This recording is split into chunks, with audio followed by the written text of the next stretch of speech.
আসসালামু আলাইকুম। সবাই দেখতেছেন যে আমার থাকার ঘরটা ভাঙাচোরা। কিন্তু তারপরও আমি আমার গরুর ঘরটা মেরামত করতেছি। আমার থাকার ঘর ভাঙা, গরুর ঘরটা মেরামত করতেছি যে গরু যেন ভালো জায়গায় রাখতে পারি। সেজন্য গরুর পায়ের নিচে এরকম পাকা কইরা দিতেছি এবং ঢালাই করে দিতেছি। এই যে গরুর জন্য খাওয়ার গুঁড়া, চার এবং এই যে গরুর ঘর চেষ্টা করলাম পাকা করে দেওয়ার। অনেক সুন্দর হয়েছে আরকি। আলহামদুলিল্লাহ।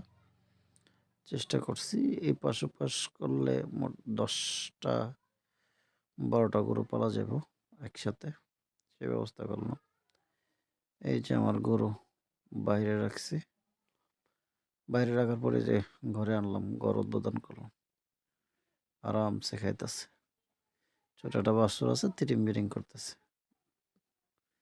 ছোট্ট একটা বাছুর। আলহামদুলিল্লাহ, সবাই দোয়া করবেন আমার জন্য, আমার খামারের জন্য।